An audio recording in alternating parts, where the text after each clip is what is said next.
ଆମ ଜଗା ଭାରି ବଢ଼ିଆ। ତୁମ୍ଭକୁ କି ଭାବେ ସେବିବି, ଉତ୍ତମ ଦ୍ରବ୍ୟ କିବା ଦେବି। ଦେହ ସହିତେ ଦ୍ରବ୍ୟ ମୋର, ସାଧୁଙ୍କ ଉଚ୍ଛିଷ୍ଟ ବ୍ୟବହାର। ସୁଦୟା କରି ସାଧୁ ଜନେ, ରାଜ ବିଭୂତି ଦୋଷ ମନେ। ସମର୍ପିଛନ୍ତି ମୋର ତହିଁ, ଏତେ ପ୍ରଭୃତ୍ୟ ମୋର ନାହିଁ। କି ଭାବେ କରିବି ସେବନ, ଏ ଦେହ ସାଧୁଙ୍କ ଅଧୀନ। ଯେହ୍ନେ ବାଳକେ ସ୍ନେହ ବହି, ତାତ ଜନନୀ ନ ଦେଇ।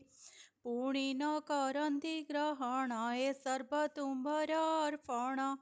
ତୁମ୍ଭ ପ୍ରତୋଷେ ଶକ୍ୟ ନାହିଁ, ରାଜ ସେବକ ପ୍ରାୟ ହୋଇ।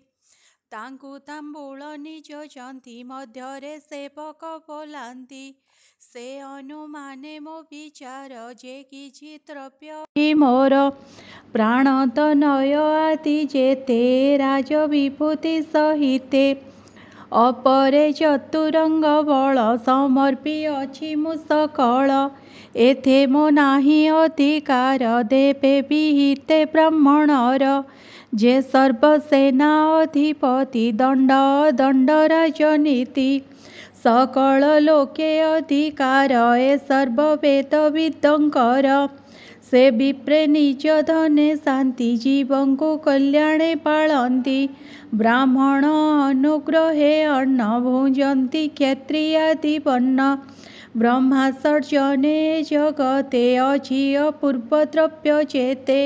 ଏ ସର୍ବ ଯେତେ ସମର୍ପିବି, ତତେ ପ୍ରତୋଷି ନ ପାରିବି। ନିଗମ ବେତା ପ୍ରଭୁ ମାନେ, ମତେ ତୋଷିଲେ ଦିବ୍ୟ ଜ୍ଞାନେ। ଏକାନ୍ତେ ଦେଇ ଆତ୍ମା ପଦ, ମୋହର ନାସିଲ ପ୍ରମାଦ। ତୁମ୍ଭେ ଦୟାଳୁ ଯୋଗେଶ୍ୱର, ଆଧମ ଜନେ ଦୟା କର। ଅବ୍ୟକ୍ତ ବ୍ରହ୍ମ ଦୃଷ୍ଟିଗତେ, ପ୍ରତ୍ୟକ୍ଷ ଦେଖାଇଲ ମତେ। ଅଜ୍ଞାନ ଭାବ ବିନାଶିଲ, ସଂସାର ବନ୍ଧୁ ନିସ୍ତରିଲ। ଏମନ୍ତ ମହିମା ତୁମ୍ଭର, ଅଶେଷ ଜୀବେ ହିତକର। ଏଣୁ ଗୁରୁଙ୍କ ସୁକଲ୍ୟାଣ, ସାଧକ ମୋକ୍ଷର କାରଣ। ଉପାୟ ନାହିଁ ମୋର କିଛି, କେବଳ ଅଞ୍ଜଳି ମୋ ଅଛି। ଏମନ୍ତ ସନକାଦି ଜନେ, ସନ୍ତୋଷ ପୃଥୁର ବଚନେ। ରୂପ ଶୀତଳା ପ୍ରଶଂସିଲେ, ତକ୍ଷଣେ ଅନ୍ତର୍ଦ୍ଧାନ ଗଲେ। ସକଳ ଜନ ଦୃଷ୍ଟି ଧ୍ୟାନେ, ସିଦ୍ଧି ଗମିଲେ ନିଜ ସ୍ଥାନେ। ତଦନ୍ତେ ସେ ପୃଥୁରାଜନ, ମହତ ଗୁଣେ ସେ ପ୍ରଧାନ।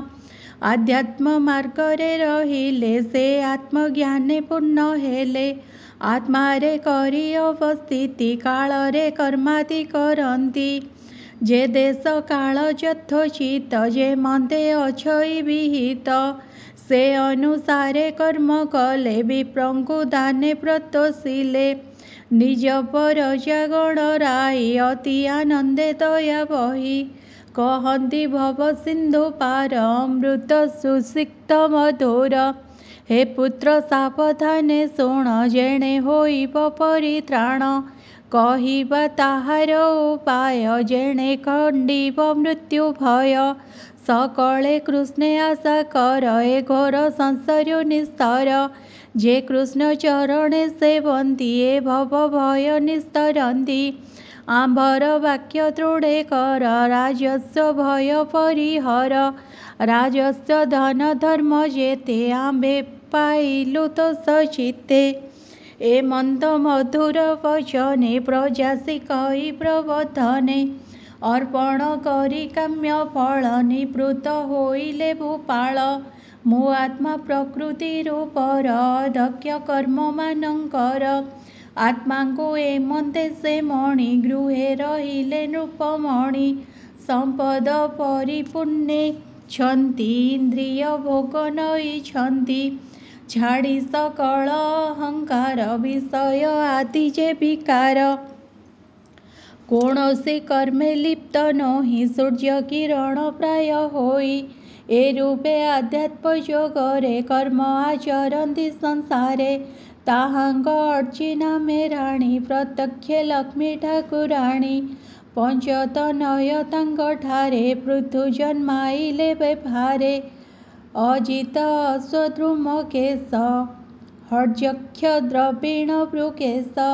ଏ ପଞ୍ଚତନୟ ତାଙ୍କର ନୃପ ସମାନେ ସୁରବୀର।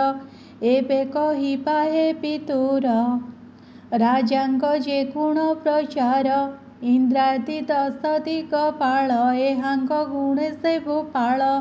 ସେ ନୃପ ଅଙ୍ଗେ ଏକେ ଏକେ ବସିଲେ ଅବୟବ ଯାକେ। ବସିଲେ ସୁବୃତ୍ତି ଆବରି ଶୁଣବି ଦୂର ହେତୁ କରି। ଜଗତ ପ୍ରତିପାଳିବାରେ ସେ ଜନ୍ମ ଲଭିଲେ ସଂସାରେ। ମନ ବଚନ କାୟ ବୃତ୍ତି ଅତି ସୁନ୍ଦର